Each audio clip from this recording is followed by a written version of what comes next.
Hey guys, welcome to Eclipse education. तो जैसा कि आपको पता होगा, जीविका का प्रोविजनल आंसर किया गया है सभी पोस्ट का, सिर्फ एरिया कोऑर्डिनेटर और कम्युनिटी कोऑर्डिनेटर को छोड़ के। यहाँ इसके ऑफिशियल वेबसाइट पे हम लोग देख सकते हैं। यहाँ करियर सेक्शन में जब आप जाइएगा, लिखा हुआ है objection window for question and their answer except for the position of area coordinator and community coordinator, और इसका क्लोजिंग डेट भी दिया गया है 26 दिसंबर 2025। तो चलिए इस नोटिस को हम लोग देखते हैं। ये प्लस बटन पे आपको क्लिक करना है। ये मैसेज जो है, ये नोटिस एक्सपैंड हो जाएगा।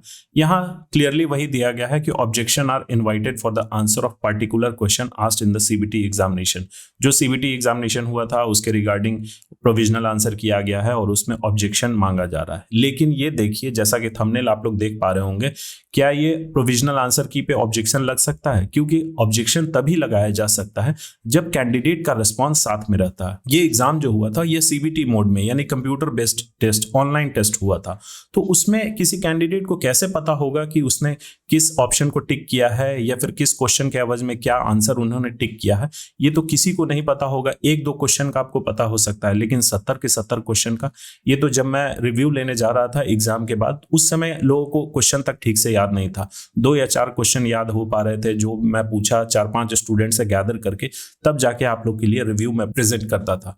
लेकिन यहाँ 70 क्वेश्चन की बात है। इस पे आपका मेरिट लिस्ट डिसाइड होगा। और ऑब्जेक्शन लगाने का भी वह फ्री में नहीं मौका दे रहे हैं, बल्कि 50 रुपए आपको उसमें लग रहा है। तो 50 रुपए हो या 1 रुपया हो, वह मायने रखता है। तो यहाँ देखिए वही दिया गया है, block project manager, livelihood specialist, accountant, office assistant और ब्लॉक आईटी एग्जीक्यूटिव के लिए प्रोविजनल आंसर किया गया है। और एरिया कोऑर्डिनेटर और कम्युनिटी कोऑर्डिनेटर के लिए अभी नहीं आया है। हो सकता है कुछ दिन के बाद आ जाए। अब देखिए आयोग क्या कर रही है, स्टूडेंट्स के साथ खिलवाड़ करने वाली बात हो रही है, क्योंकि शुरू से ही आप लोग देख रहे हैं BRLPS स्टूडेंट के साथ किसी न किसी माध्यम से वह खिलवाड़ कर रही है, इनकम्प्लीट इन्फॉर्मेशन प्रोवाइड कर रही है। हम लोग आगे वीडियो में देखेंगे किस किस पॉइंट पे इन्होंने इनकम्प्लीट इन्फॉर्मेशन स्टूडेंट को प्रोवाइड किया है।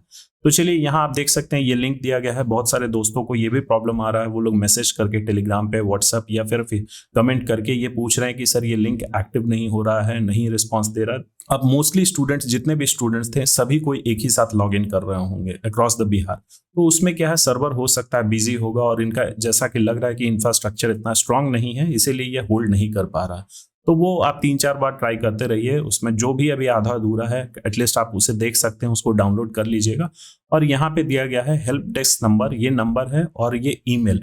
तो हम लोग इसका कैसे इस्तेमाल कर सकते हैं वह हम लोग इस वीडियो में जानने की कोशिश करेंगे। आप लोग के साथ, स्टूडेंट के साथ खिलवाड़ हो रहा है, अन्याय हो रहा है, उस चीज से हम लोग कैसे बच सकते हैं। तो चलिए उसी के रिगार्डिंग मैंने कुछ प्लान्स बनाए हैं। तो जो भी मैंने वो प्लान स्ट्रैटेजी बनाया है, अगर उसको फॉलो करते हैं तो हो सकता है आयोग तक ये बात पहुंचे और आपके हित में आयोग फैसला ले। तो चलिए उसे देखते हैं हम लोग एक एक करके। BRLPS जो है कैंडिडेट के साथ शुरू से कैसे खिलवाड़ कर रही है। सबसे पहले उन्होंने एप्लीकेशन फी रखा है 800 रुपये। जितने भी बिहार गवर्नमेंट के अंतर्गत एग्जाम हो रहे हैं उसका एप्लीकेशन फी 100 रुपये कर दिया गया है, लेकिन ये एक पोस्ट के लिए कैंडिडेट को 800 रुपये चार्ज कर रहे हैं। तो चलिए खैर वो अलग बात है। लोग सीटेट के लिए भी 1200 रुपये या 1000 रुपये लगा के वो फॉर्म भरते हैं, या फिर और भी कोई किसी तरीके का ये एग्जाम होता है। दूसरा चीज, उन्होंने इनकम्प्लीट इन्फॉर्मेशन दिया मल्टीपल पोस्ट के लिए, पॉइंट नंबर 11 में जैसा लिखा गया था। और कुछ यूट्यूब चैनल के माध्यम से भी मिस इन्फॉर्मेशन इंटरप्रेट किया गया कि आप कोई भी कैंडिडेट एक ही फॉर्म को अप्लाई कर सकता है, मल्टीपल पोस्ट नहीं। तो खैर ये तो सरासर गलत है। ये आपने देख भी लिया कि एक स्टूडेंट जो है वो 3-3 पोस्ट पे उन्होंने अप्लाई किया और तीनों पोस्ट का एग्जाम वो दे रहे थे। तो देखिए मल्टीपल पोस्ट के रिगार्डिंग भी वह इनकम्प्लीट इन्फॉर्मेशन था। मेरे चैनल के माध्यम से सबसे पहली बार आप लोगों को बताया गया कि किस तरीके से आप मल्टीपल पोस्ट पे अप्लाई कर सकते हैं एक कैंडिडेट। उसके बाद ये SDM लेवल से NCL मांग रहे हैं। बिहार गवर्नमेंट में जो भी एग्जाम होती है, सबसे टॉप लेवल की एग्जाम अगर हम लोग बात करें तो स्टेट PCS यानी BPSC, वह भी रेवेन्यू ऑफिसर लेवल पे या सर्किल ऑफिसर लेवल पे वह NCL को एक्सेप्ट कर लेती है। लेकिन ये भैया कौन सा 30 मार खान हो गए BRLPS जो SDM लेवल से NCL मांग रहे हैं। और इसको भी उन्होंने क्लियर किया लास्ट में, ऐसा नहीं है कि उन्होंने नहीं क्लियर किया।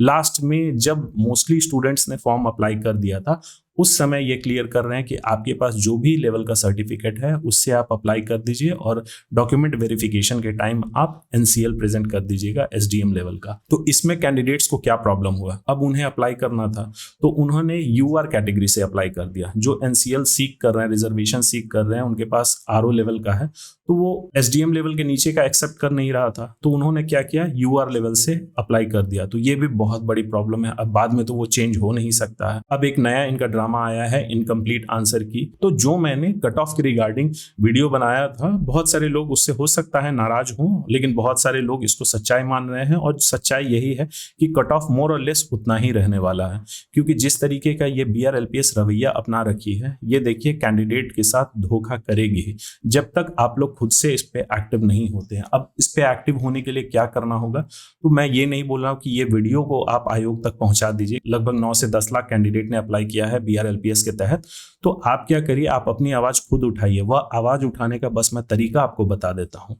जो ईमेल मैंने आपको बताया था स्टार्टिंग में और ये हेल्प डेस्क नंबर, ये इसके ऑफिशियल वेबसाइट पे दिया गया है। इसका स्क्रीनशॉट आप लोग ले लीजिए या फिर इसके ऑफिशियल वेबसाइट से जाके आप देख सकते हैं। ये नंबर है, इस नंबर पे आप लोग कंटिन्यूअसली कॉल करते रहिए और ये बोलिए कि प्रोविजनल आंसर की में कैंडिडेट का रिस्पांस नहीं दिया गया है, तो हम लोग कैसे ऑब्जेक्शन लगा सकते हैं। हमें तो पता नहीं है, ये CVT मोड में हुआ है, ऑफलाइन मोड में नहीं। अगर फोन नहीं उठाते हैं तो ये ईमेल ID है, इस ईमेल एड्रेस पे आप लोग ईमेल करिए। अब क्या ईमेल करना है वह भी फॉर्मेट मैं आपको बता देता हूँ। ये जितने लोगों के साथ आप शेयर करिएगा वो ज्यादा बेटर रहेगा। यहाँ देखिए ईमेल में आप सब्जेक्ट दे दीजिएगा रिगार्डिंग प्रोविजनल आंसर की। और चूंकि ये बोला गया है BRLPS शुरू से ही ये चीज कर रही है, सारा कुछ इंग्लिश में ही दे रही है। और ऑब्जेक्शन में भी उन्होंने क्लियरली ये मेंशन किया था पॉइंट नंबर 4 में कि जो भी ऑब्जेक्शन लगाया जा सकता है वह सिर्फ इंग्लिश लैंग्वेज में। तो चलिए भैया आप लोग इंग्लिश लैंग्वेज में ही लिख दीजिएगा। सभी का कंटेंट सेम ही रहेगा, बस नाम, पोस्ट और डेट जो है वह चेंज होगा, बाकी कंटेंट सेम ही होना है। तो यहाँ मैंने एक कंटेंट आप लोगों के लिए तैयार कर दिया है, इंग्लिश और हिंदी दोनों में। जिस भी लैंग्वेज में आप कंफर्टेबल हैं, आप लिखना चाहते हैं, मैं तो यही बोलूंगा कि इंग्लिश में ही लिख दीजिएगा, क्योंकि ये मांग कर रही है इंग्लिश में ही देने के लिए। तो आप इंग्लिश में ही ईमेल कर दीजिएगा। यहाँ लिखना है इस फॉर्मेट में, जो यहाँ नेम मैंने लिखा है इसको ब्रैकेट में मैंने रखा है, यहाँ आप अपना नाम दे दीजिएगा। बाकी कंटेंट एज इट इज आप टाइप कर दीजिएगा। जैसे आई जो भी नेम है appeared in the examination conducted by BRLPS for the post of, जिस पोस्ट के लिए आपने अप्लाई किया। अगर 3 पोस्ट के लिए आपने अप्लाई किया है, एग्जाम दिया है, तो यहाँ कॉमा देके तीनों पोस्ट का आप नाम लिख दीजिएगा। डेट को भी आप लिख दीजिएगा। जैसे कि आपने ब्लॉक प्रोजेक्ट मैनेजर के लिए अप्लाई किया, उसका एग्जाम दिया है, तो उसके एवज में डेट दे दीजिएगा। फिर एरिया कोऑर्डिनेटर, कम्युनिटी कोऑर्डिनेटर। तो खैर एरिया कोऑर्डिनेटर और कम्युनिटी कोऑर्डिनेटर का तो अभी प्रोविजनल आंसर की नहीं आया है। हो सकता है कोई LHS में अप्लाई किए हो, कोई अकाउंटेंट में अप्लाई किए हो, तो वो आप यहाँ पे मेंशन कर दीजिएगा। ये सबसे पहला लाइन में है, द आंसर की released for the said post along with the other post is incomplete as it does not include the candidate response। ये यहाँ पे मैंने ये लिखा है, इसको मैं समझा भी देता हूँ। जो आंसर की ऊपर दिए गए पोस्ट के लिए रिलीज किया गया है और उसके अलावा और भी जो पोस्ट हैं उसके एवज में भी जो आयोग की तरफ से आंसर की रिलीज किया गया है वो इनकम्प्लीट है, क्योंकि इसमें कैंडिडेट का रिस्पांस नहीं है। चलिए अगला पॉइंट को भी मैं समझा देता हूं। देखिए ये समझाने की जरूरत नहीं है, लेकिन एक बार आप लिख रहे हैं किसी चीज को तो आपको पता होना चाहिए कि आप क्या लिख रहे हैं। Since the examination was conducted in CBT mode, it is not possible for candidates to recall their responses to individual question। यहाँ बोला जा रहा है क्योंकि एग्जामिनेशन जो है वह CBT मोड में कंडक्ट हुआ था, तो ये पॉसिबल नहीं है किसी भी कैंडिडेट के लिए कि वो अपना रिस्पॉन्स जो है एक इंडिविजुअल एक क्वेश्चन का रिस्पॉन्स वो याद रख सके।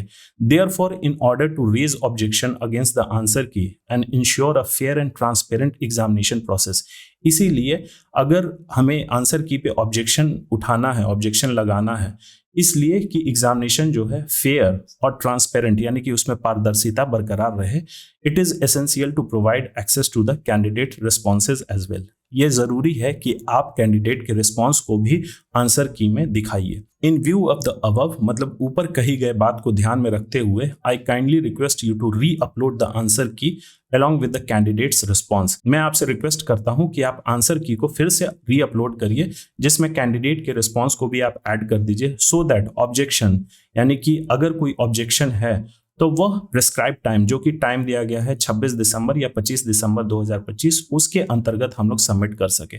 Thank you. ये करके जो ईमेल एड्रेस मैंने बताया यहाँ पे recruitment@brlps.in, तो 9 से 10 लाख कैंडिडेट हैं, वो लोग एक बार में अगर इसको इसी तरीके का ईमेल सेंड करते हैं तो देखिए आयोग के पास आवाज जाएगी और आप लोग धोखाधड़ी का शिकार होने से बच जाइएगा। बस मेरा कहना यही है, बाकी शुरू से लेकर अंत तक मैं आपके हित में ही जो भी चीज़ है वो प्रेजेंट करते आया हूँ। मैं दोबारा ये बात बोल रहा हूँ कि कोई वीडियो को इस तरीके से मत शेयर करिए कि आयोग के पास जाए। आयोग के पास इतना टाइम नहीं रहता कि वो एक इंडिविजुअल चैनल का वीडियो देखे। जब यहाँ स्टूडेंट की संख्या इतनी ज़्यादा है और उन सभी का ईमेल में सेम चीज़ आ रहा है रिगार्डिंग प्रोविजनल आंसर की, रिगार्डिंग इनकम्प्लीट प्रोविजनल आंसर की, तो वो देखिए कुछ ना कुछ इस पर रिस्पॉन्स देंगे ही। जितना जल्दी हो सके आज शाम तक जो BRLPS का है वो सर्वर पूरा भर जाना चाहिए सिर्फ इसी कैंडिडेट के रिस्पॉन्स मेल से। सो इस तरीके का अगर आप स्टेप लेते हैं तब आपके हित में ही यह काम करेगा। चलिए, इससे रिलेटेड अगर कोई और अपडेट आती है या फिर किसी और तरीके की बात होती है तो मैं अपने चैनल के माध्यम से आप लोग तक शेयर कर दूंगा। So thank you for watching. Subscribe, share और लाइक करना ना भूलें।